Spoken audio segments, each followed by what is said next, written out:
comment faire pour attirer à soi un profil de personnes qui nous correspond davantage dans nos relations amoureuses? C'est ce qu'on va voir dans cette vidéo. Alors peut-être que vous aussi, vous faites partie de ces personnes qui ont l'impression d'attirer à elles tout le temps le même type de profil. Alors attention, quand je parle de profil de personnalité, je vais redéfinir un petit peu mon propos avant de continuer cette vidéo. Un profil de personnalité, c'est pas forcément toujours des personnes qui correspondent critère par critère exactement la même chose. Ce sont des profils de personnalité qui ont réagi de façon extrême à une situation. Je vais vous donner un exemple parce que ça peut être son opposé par exemple, mais ça reste le même profil pour moi parce que c'est la même faille qui s'exprime. Donc le profil, ça peut être par exemple, vous avez une personne très casanière qui a peur d'aller à l'extérieur et qui cherche à se rassurer au maximum et qui a vraiment peur d'aller à l'extérieur. Et puis vous avez la personne qui va être aventurière et qui va être tout le temps à l'extérieur. En fait, le problème, pour moi, c'est que c'est le même profil. Pourquoi est-ce que c'est le même profil? Parce que c'est une stratégie de fuite face à une difficulté. Soit la difficulté, c'est d'être dans le foyer et de créer quelque chose en commun, et donc ça représente un danger. Ça, c'est pour toutes les personnes qui, dans leur enfance, ont vécu, on va dire, un système dysfonctionnel dans leur famille, c'est-à-dire, je ne sais pas, de la violence psychologique, physique, etc., où là, le foyer représente un danger. Souvent, on se rend compte a posteriori de ce genre de choses, parce que quand on a baigné dedans, on ne s'en rend pas toujours compte de la toxicité du foyer dans lequel on a grandi. Et souvent, on cherche à quitter ce foyer le plus vite possible.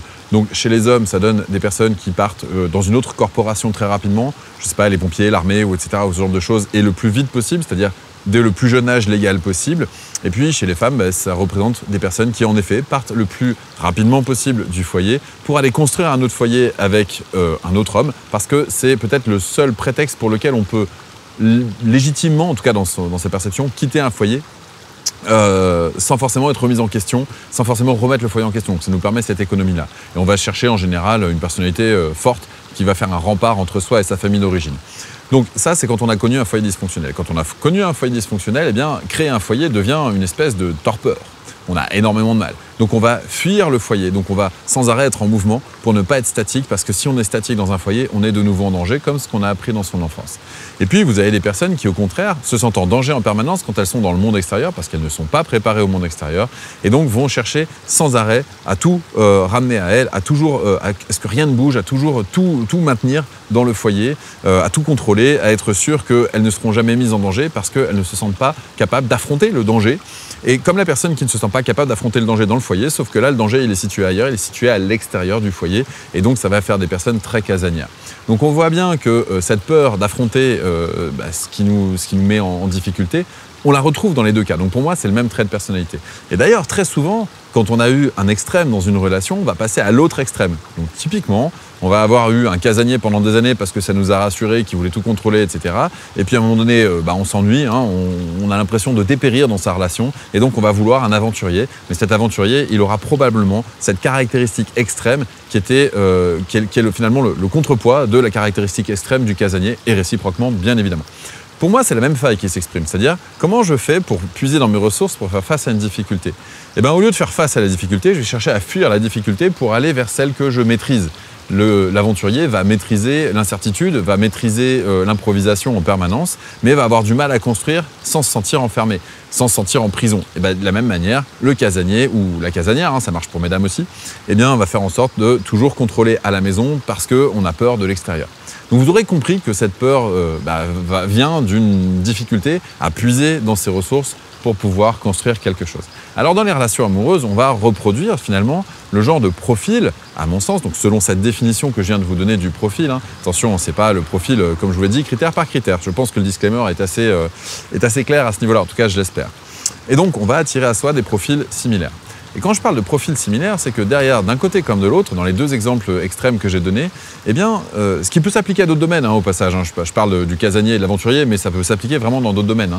Ça peut s'appliquer au domaine professionnel, par exemple, entre le fonctionnaire et l'entrepreneur à risque. Ça peut s'appliquer dans le domaine familial aussi, à la personne qui veut absolument tout le temps toute sa famille autour d'elle, etc. Et la personne qui veut jamais voir personne. Enfin, bref, vous voyez, vous pouvez décliner finalement ces extrêmes. Et si jamais vous regardez vos relations précédentes, eh bien, vous pouvez vous rendre compte que finalement, même si vous aviez l'impression au prime abord que c'était des personnalités totalement différentes, elles avaient des caractéristiques de réponse à la difficulté et au danger quasiment similaires, en tout cas avec la même amplitude de réaction.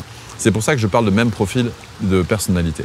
Et donc, quand on a eu des histoires amoureuses, et qui se sont succédés, qui se sont terminés, on se rend difficilement compte de quels sont les points communs, parce qu'on se dit, bah quand même, moi j'ai essayé de changer de personnalité, j'ai essayé de changer de partenaire, j'ai essayé de m'intéresser à des personnes avec lesquelles au départ j'aurais pas eu d'affinité. Typiquement avant on était attiré par des critères physiques, puis on va laisser tomber les critères physiques pour commencer à s'intéresser à des critères un petit peu plus psychologiques, et puis on va laisser tomber les critères psychologiques pour aller s'intéresser à des critères financiers ou matériels, pourquoi pas, parce que ça compte aussi d'avoir une certaine sécurité.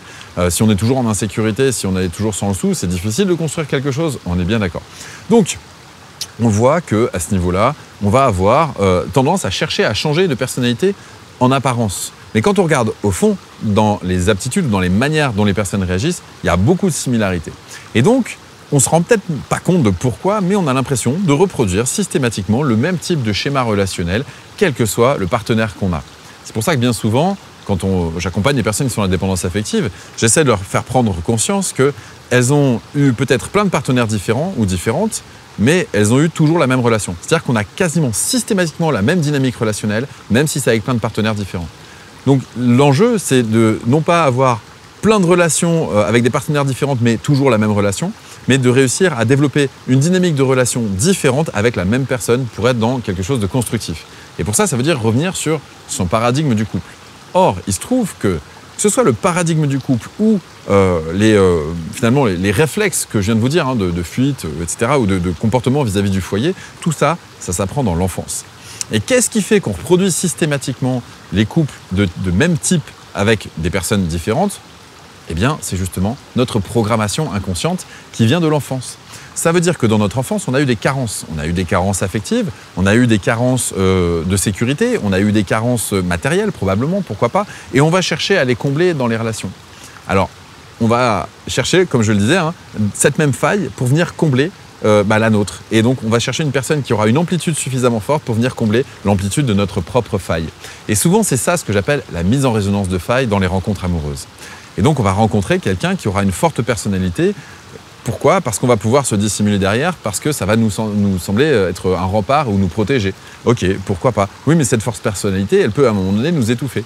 Donc à ce moment-là, on va chercher quelqu'un qui ne nous étouffe pas, mais qui va pouvoir être aventurière, comme je l'ai dit dans l'exemple précédent. Mais oui, mais pour être aventurier, il faut aussi une forte personnalité. Donc on retrouve quelque chose de similaire. Et si vous regardez bien toutes vos relations passées, eh bien vous allez peut-être pouvoir trouver des points communs. En tout cas, vous allez peut-être pouvoir trouver, ne serait-ce qu'en tant que point commun, un départ avec autant d'amplitude émotionnelle et une issue avec autant d'amplitude émotionnelle. En général, le départ, il est agréable et la fin, elle est dramatique. C'est très souvent le cas en tout cas. Alors, qu'est-ce qui se passe quand on a vécu plein d'histoires comme ça qui s'enchaînent et qui ont la même dynamique relationnelle ? Au bout d'un moment, on fatigue. Donc, on le vit une première fois, ok, on se dit, bon, peut-être j'ai pas eu de chance, t'es pas la bonne partenaire ou le bon partenaire. Puis on le vit une deuxième fois. Et on s'implique, bien attention, c'est des relations qui peuvent être longues, qui peuvent durer des années. Puis la deuxième fois, on s'implique à nouveau, et puis là, pareil, on se dit « Ah, tiens, ça s'est mal passé. Oh, zut, j'ai encore pas eu de chance.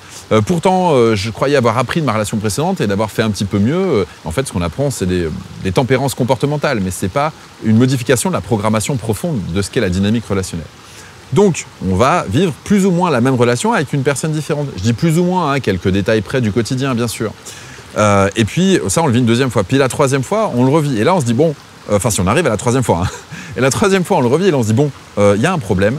Ça se trouve, je ne suis pas fait pour les relations amoureuses et donc je vais arrêter là et je vais me protéger. Et c'est là où on voit que le bunker commence à se créer. Alors, certaines personnes, elles le créent plus tôt, d'autres plus tard. Quand je dis 3 relations, c'est en moyenne. Enfin, c'est un parcours possible. Donc, on va commencer à se protéger parce qu'à force d'avoir mal, eh bien, on en a marre. Alors, se protéger, ça, c'est le stade où vraiment quand on en a marre. Mais sinon, avant de se protéger, qu'est-ce qu'on fait en général ? On demande des garanties à l'autre. Mais à force de demander des garanties, l'autre, on le challenge. Donc on attire à soi des challengers. Et les challengers ou les challengeuses, qu'est-ce qu'elles veulent ? Elles veulent le résultat, elles veulent leur prix, elles veulent leur victoire. Donc qu'est-ce qu'elles vont faire ? Elles vont tout faire pour obtenir ce qu'elles souhaitent. Et une fois qu'elles l'ont, ça les challenge plus. Donc qu'est-ce qu'elles vont faire ? Elles vont quitter la relation pour partir dans une autre. Et donc on se sent blousé à nouveau. Et oui, à force de demander des garanties, finalement, au lieu de célébrer l'amour, on fait que réagir à sa peur. Et donc là, ça marche pas bien. Donc à force d'expériences désagréables, qu'est-ce qu'on fait ? On va se réfugier dans son bunker émotionnel. Et quand on est dans son bunker émotionnel, finalement, on n'est pas plus mal. On se dit, finalement, la vie tout seul, c'est bien. Ouais, c'est bien. C'est bien, sauf qu'on ne grandit pas quand on est tout seul. Et donc, on n'est pas en train de vivre pleinement son incarnation, dans le sens où on ne vit pas l'expérience d'agir, puisqu'on est en train de se protéger, de ne pas agir. Et l'incarnation veut dire être dans la chair. Et la chair, c'est finalement des muscles. Et les muscles, ils permettent de se mettre en mouvement. Donc ça veut dire agir pour créer du mouvement. Tout ce qui est vivant est en mouvement. Donc le fait de se mettre dans un bunker, ça va à l'opposé du principe de vie qui est que tout ce qui est vivant est en mouvement. Donc pour pouvoir se mettre en mouvement dans la relation et l'interaction avec l'autre, avec le jeu de miroir que ça crée, même si ça peut être inconfortable, tout l'enjeu c'est de créer un jeu de miroir qui soit peut-être inconfortable mais respectueux. Et donc changer de dynamique relationnelle et pas forcément changer de partenaire en espérant tomber un jour sur le bon ou la bonne. Pour moi ça n'existe pas. Vous pouvez ne pas partager mon point de vue bien évidemment, mais à force d'avoir accompagné des personnes depuis 2016, je peux vous assurer que je n'ai jamais vu le mythe de la bonne personne se réaliser. Ce que j'ai vu, en revanche, ce sont des personnes commencer à transformer leur rapport à ce qu'est la relation, le paradigme relationnel. Et ce paradigme relationnel, il est créé dans l'enfance. Comme on a vu aussi que dans l'enfance pouvait être créé tout un rapport à la peur, au danger, que ce soit dans le foyer ou à l'extérieur du foyer. Ce qui veut donc dire qu'à un moment donné, quand on va vouloir créer une relation constructive et donc différente, on ne va pas pouvoir faire l'économie d'aller regarder ce qui s'est passé dans notre enfance. Et d'aller aussi regarder en face les carences qu'on a vécues. Et ne pas attendre de l'autre qui vienne les combler, mais de choisir soi, de grandir depuis l'intérieur de soi, là où nos parents n'ont pas su nous apprendre quelque chose de constructif et de fonctionnel. Ce qui veut donc dire que tous les traumas qu'on a eus dans l'enfance, finalement tout cet enfant intérieur qu'on a en nous qui a été blessé, eh bien il va falloir l'accompagner à grandir. Et c'est quelque chose qui n'est pas évident. Pourquoi ? Eh bien parce que ça veut dire l'accompagner à grandir dans des domaines où personne ne nous a montré le chemin. Puisque les adultes qui nous entourent sont là, a priori, pour nous guider là où ils ont su être autonomes, pour nous rendre nous-mêmes autonomes, d'une manière ou d'une autre. Maladroitement, inconsciemment, peu importe. De toute façon, chaque parent, si vous êtes parent vous-même, vous le savez, chaque parent fait ce qu'il peut avec ce qu'il a. Et attention, quand je parle de carence, ça peut être la carence affective de sécurité, mais ça peut aussi être la carence de mise en insécurité. Parce que être mis dans le monde, c'est être mis en insécurité. Donc que ce soit des gens surexposés ou des gens surprotégés, on est toujours dans le même excès, avec une amplitude forte, comme vous avez pu comprendre le schéma dans l'exemple que j'avais pris précédemment. Ce qui veut donc dire que si on veut travailler sur son enfant intérieur, eh bien, il va être nécessaire, à mon sens en tout cas, de trouver le courage d'aller regarder ce qui s'est passé dans son enfance. Or, grandir, soit faire le choix de grandir à un endroit où personne ne nous a montré le chemin, eh bien, on est apeuré. On est face à un néant, on est face à un vide total. C'est intersidéral, c'est vraiment... c'est terrifiant. Et donc, pour pouvoir vous accompagner à faire ce travail-là, je vous propose un défi sur 5 jours, gratuit, dans lequel vous allez pouvoir être accompagné à vous confronter à ce qui s'est passé dans votre enfance, qui vous a traumatisé ou qui a généré des carences à l'âge adulte, enfin, ou qui est né de carences et qui a généré des difficultés à l'âge adulte, plutôt, pardonnez-moi. Et donc, à ce moment-là, eh bien, je vais vous accompagner à aller regarder ça en sécurité. Parce que le tout n'est pas juste de dire oui, j'ai vécu des traumatismes, c'est la faute de mes parents, parce que ça, en général, ça mène à un non-mouvement. Puisqu'on définit qu'on ne peut pas être autrement, donc on n'est pas en mouvement, on n'est pas en train de grandir. On définit à qui est la faute. Dans la stratégie de définir à qui est la faute, on ne guérit pas vraiment. On va juste déterminer qui est le gentil, qui est le méchant, se positionner et ne plus bouger par rapport à ça. Malheureusement, c'est dans ces cas-là où en général on a tendance à reproduire des schémas. Parce qu'il n'y aura jamais le gentil sauveur qui va arriver. Ça n'arrive pas, puisque quelqu'un qui cherche à vous sauver, c'est quelqu'un qui cherche à rentrer dans une dynamique de triangle de Karpman et donc de relations dramatiques. Bourreau, victime, sauveur, vous connaissez probablement. Donc, le résultat de tout ça, c'est que si jamais vous cherchez à faire l'économie d'aller travailler sur vos carences d'enfance, sur vos traumas d'enfance, vous allez avoir une grosse difficulté, voire une impossibilité selon moi, de développer une relation harmonieuse avec une personnalité différente, avec une dynamique relationnelle différente, car il y a des reprogrammations à faire. Et en effet, il n'y a pas d'école pour apprendre à être en couple, mais quand on est enfant, on voit la dynamique de nos parents. On voit s'ils se disent bonjour, on voit s'ils ont des gestes de tendresse, on voit comment est-ce qu'ils résolvent un conflit, on voit, etc. Tout ce genre, comment est-ce qu'ils résolvent un moment tendu, un désaccord, ce genre de choses. Et tout ça, en fait, ça nous construit. Alors, petite précision, ça existe que vous ayez vu vos parents ensemble ou pas. Parce que même si le parent n'a pas été là, il a existé de manière fictive, de manière abstraite, mais il a existé en tant qu'entité. On ne peut pas faire un enfant tout seul, a priori, bon, sauf en effet en allant, et ça c'est des cas très rares, avoir des inséminations artificielles, mais d'une manière générale, majoritaire on va dire, avoir un enfant nécessite 2 personnes, un papa et une maman, ou un géniteur et une génitrice si vous préférez. Et donc, même s'il y en a un des deux qui n'est plus là, eh bien, il existe en tant qu'entité. On le sent, on sent sa présence quelque part, ou on sent son absence aussi. Et donc, quand on sent l'absence, qu'est-ce qui va se passer? Il va se passer qu'on va créer un idéal, on va créer une projection de ce que pourrait être ce parent qui n'est pas là.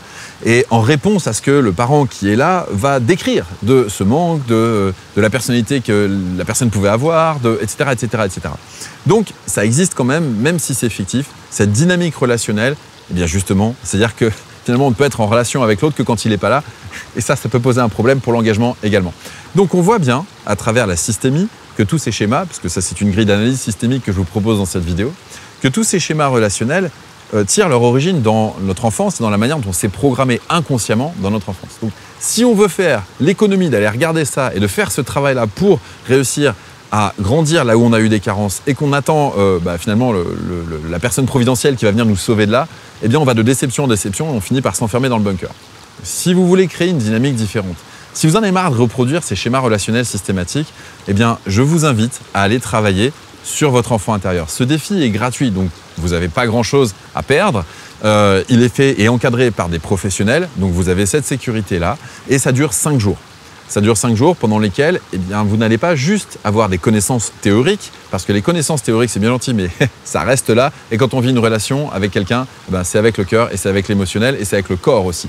Donc ça veut dire que pour pouvoir changer de dynamique relationnelle, il va falloir rentrer dans l'expérience.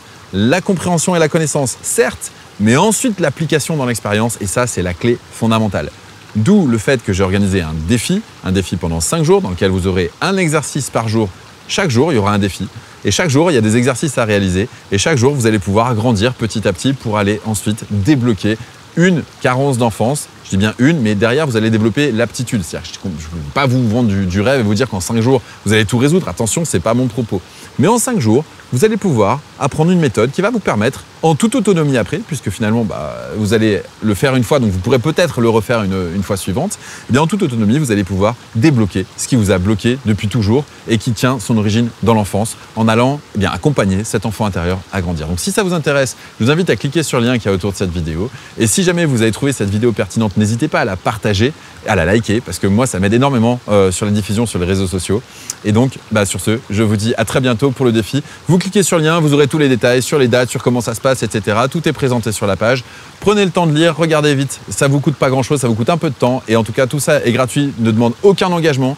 Et voilà, c'est parce que c'est ma mission de vie d'aider les gens à grandir sur ce genre de sujet et parce que c'est mon métier depuis 2016. Donc j'espère vous en faire profiter très prochainement. Si d'ailleurs, au passage, il y a des personnes qui ont déjà fait ce défi, parce que je l'ai déjà proposé, n'hésitez pas à mettre des commentaires en dessous de la vidéo. C'est libre et au moins ça pourra convaincre des personnes qui sont suspicieuses. Sait-on jamais, parce qu'en effet, sur Internet, il y a pas mal de choses un petit peu louches qui peuvent traîner, ce qui n'est absolument pas le cas de ce que je propose, bien évidemment, même si je sais que ça ne conviendra peut-être pas forcément à tout le monde. C'est fait avec sérieux et professionnalisme pour les personnes à qui ça parle. Sur ce, je vous remercie de m'avoir suivi. Prenez grand soin de vous et à bientôt. Ciao.